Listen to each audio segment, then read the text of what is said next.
സംസ്ഥാന തെരഞ്ഞെടുപ്പ് കമ്മീഷന്റെ വെബ്സൈറ്റിൽ വിവരങ്ങൾ അപ്ലോഡ് ചെയ്യുന്നത് വൈകുന്നു. അന്തിമ ലിസ്റ്റിലെ കണക്ക് പ്രസിദ്ധീകരിച്ചെങ്കിലും വെബ്സൈറ്റിൽ വിവരങ്ങൾ ലഭ്യമല്ല. സാങ്കേതിക തകരാറാണെന്നാണ് തെരഞ്ഞെടുപ്പ് കമ്മീഷന്റെ വിശദീകരണം. ഇന്ന് വൈകുന്നേരം വിവരങ്ങൾ സൈറ്റിൽ ലഭ്യമാകുമെന്നും സംസ്ഥാന തെരഞ്ഞെടുപ്പ് കമ്മീഷൻ അറിയിച്ചു. സഫാൻ വി പി തുടരുന്നുണ്ട് വിവരങ്ങൾ നൽകാനായി. സഫാൻ, ഇതിപ്പോൾ കാര്യങ്ങളെല്ലാം പൂർത്തിയായിട്ടുണ്ട്. വിവരങ്ങളെല്ലാം നേരത്തെ തന്നെ അറിയിച്ചതാണ്. അന്തിമ ലിസ്റ്റിലെ കണക്കും പ്രസിദ്ധീകരിച്ചതാണ്. പിന്നെ വെബ്സൈറ്റിൽ വരാൻ എന്തുകൊണ്ട് വൈകുന്നു?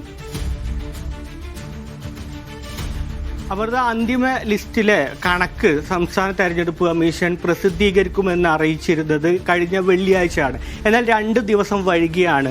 ഇന്നലെ അർദ്ധരാത്രിയോട് കൂടിയാണ് ഇത് സംബന്ധിച്ച കണക്ക് സംസ്ഥാന തെരഞ്ഞെടുപ്പ് കമ്മീഷൻ പ്രസിദ്ധീകരിക്കുന്നത്.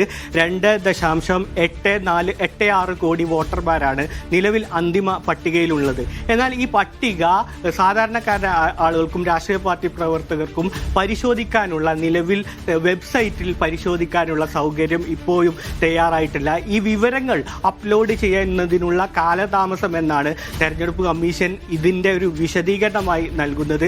ഇത് പരിശോധിക്കുമ്പോൾ നമ്മുടെ വ്യക്തിഗത വിവരങ്ങളടക്കം ഇത്തരത്തിൽ സൈറ്റ് മുഖാന്തരം പരിശോധിക്കുമ്പോൾ സാങ്കേതിക തകരാറുണ്ടെന്നും ഇത് ടെക്നിക്കൽ വർക്ക് നടന്നുകൊണ്ടിരിക്കുകയാണെങ്കിലും ഉടൻ പരിഹരിക്കുമെന്നൊരു നിർദ്ദേശമാണ് എഴുതി കാണിക്കുന്നത്. ആ അർത്ഥത്തിൽ ഇപ്പോൾ വ്യക്തിഗത വിവരങ്ങൾ രാഷ്ട്രീയ പാർട്ടികൾക്കും മറ്റും പരിശോധിക്കാൻ കഴിയില്ല.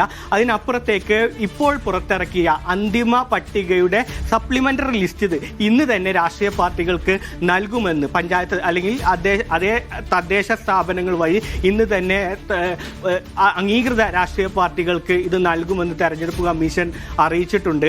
അംഗീകൃത രാഷ്ട്രീയ പാർട്ടികൾക്ക് ഇത് സൗജന്യമായിട്ടാണ് ഈ ലിസ്റ്റ് നൽകുക. അല്ലാത്തവർക്ക് പണമടച്ചു. ആ അർത്ഥത്തിൽ അത് വ്യക്തിഗത വിവരങ്ങൾ നമ്മൾ വെബ്സൈറ്റ് മുഖേന ശേഖരിക്കുമാണ് പതിവ്.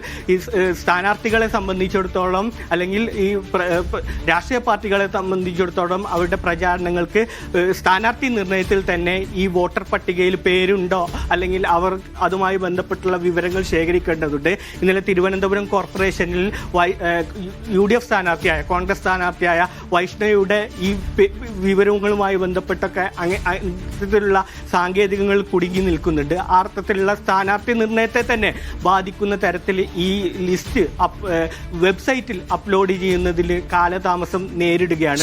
നേരത്തെ 2 ഘട്ട പ്രോസസ്സിലൂടെ കഴിഞ്ഞ 25 അമൃത